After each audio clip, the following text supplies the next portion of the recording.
Thank you for your service, sir. So what has the past taught us about the present and MS? This is interesting. 1759, okay, so we're in the area. Somewhere in here is part of the original 11 founding members of the town I'm about to take you into. And it has a crazy story. I'm Cliff, this is Life with MS, and let's get into it.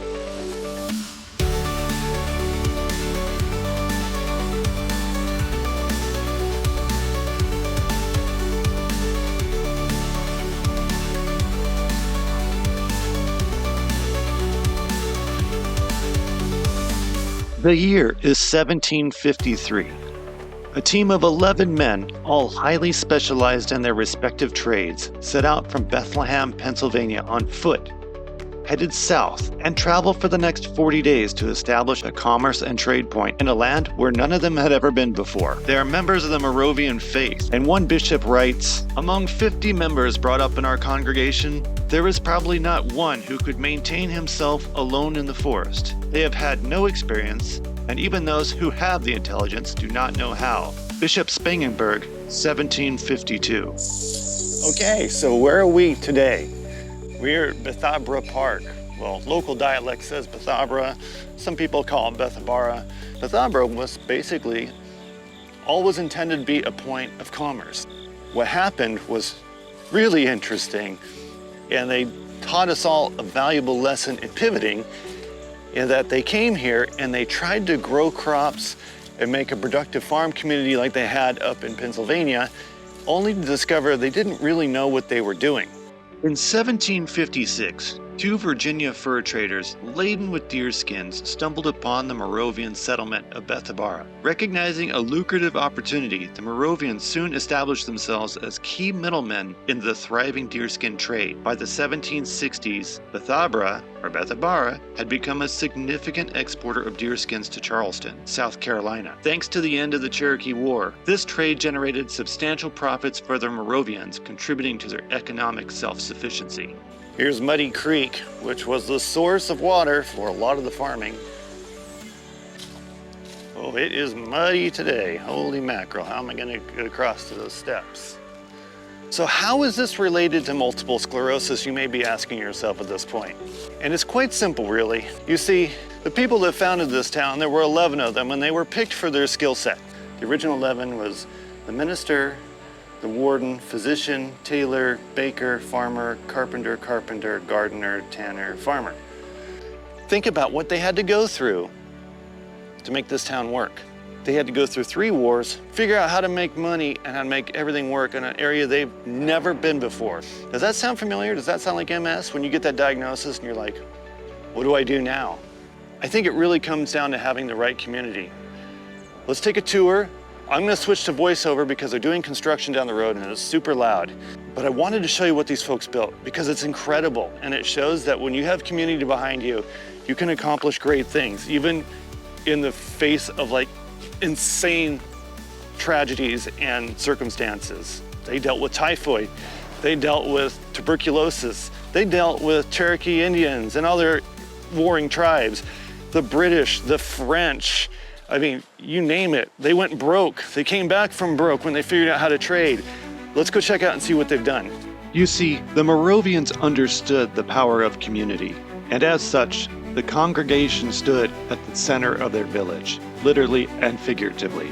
They knew that while an individual could go faster, the group could go farther. And by focusing on community first, they stayed neutral during the local wars, ultimately allowing them to thrive in hostile environments that may have otherwise resulted in their demise. A smart move indeed. This is the foundation of Dr. Hans Martin Calderon. He was a physician born in Norway, and he also acted as the pharmacist. The Moravians had a good understanding of medicine for the time, and had a large garden dedicated to medicinal plants. Education was a priority for the community, and treatments of diseases and ailments was cutting edge by the day's standards. Since a majority of the residents had lineage tracking back to Northern Europe, I will assume that multiple sclerosis was present at some point in Bethabara. However, MS wouldn't be declared as an official condition until 1878 in the United States.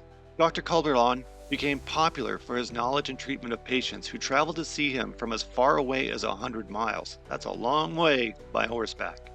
Sadly, the doctor would succumb to a typhus outbreak in July of 1759. He is buried in God's Acre above the town.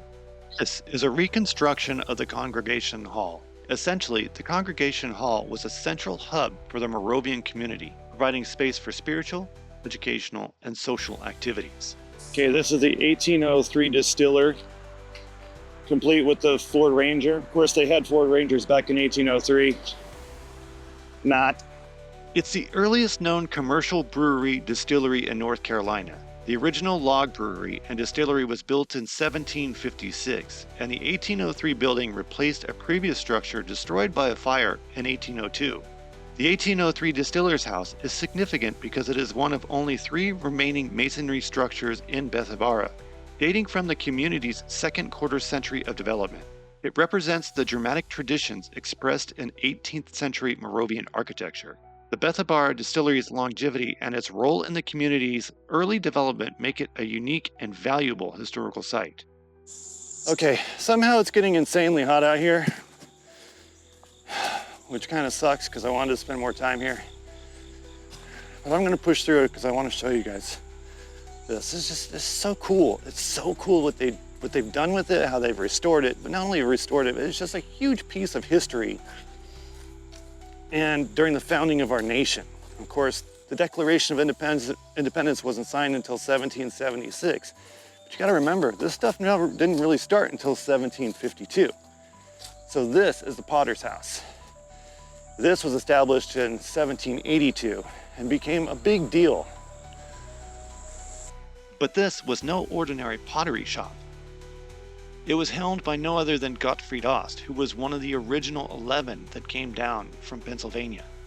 Ost had clear leadership capabilities, and he became instrumental in Bethabara's development, including land acquisition, building construction, and community organization. He was also a huge economic contributor, as his pottery became quite popular and could be seen as far away as Charlotte. And as you can see across the street, people still live here. Pretty sure they're not the original residents, because they'd be like 240 something years old. They probably walk like us with MS. We're like, the shade's a nice welcoming touch here, so it is getting hot. My point being here that even though these people didn't have everything they needed to succeed, that there would be a guy over here playing his radio really loud, and I would get flagged for copyright, so I'm going to voice over this right about now. The original founders had a difficult set of challenges ahead of them. It required a set of tradesmen with the conviction not to give up regardless of what lay ahead. Also, they found themselves learning to adjust to their new reality. Whether that meant picking up a new skill, learning to work with others, or putting on a wet pair of boots for the 3rd day in a row, all this was now part of their daily job to survive and thrive. When I read about these personal accounts, I couldn't help but see a parallel with surviving and thriving with MS. We need a lot of the same structures in our lives. We find ourselves adjusting to a new reality, doing things we never thought we would have to or could do, and pushing through very uncomfortable moments, which makes us a lot stronger than I think we realize. The Moravians were laying a framework for what is today the city of Winston-Salem. Our daily activities are influenced here by what they started. Education has a huge emphasis. Art is celebrated, and innovation thrives. Can we do the same with our MS? Are we laying the framework that will be recognized in history as a community that wouldn't quit until MS was no longer? I think we are. After we are long and gone, and MS is too, and we have our own headstones, I feel confident in saying, we did this. We were part of this movement, and like those early settlers, we left things better than we found them. I'm Cliff, this is Life with MS, and I'm out.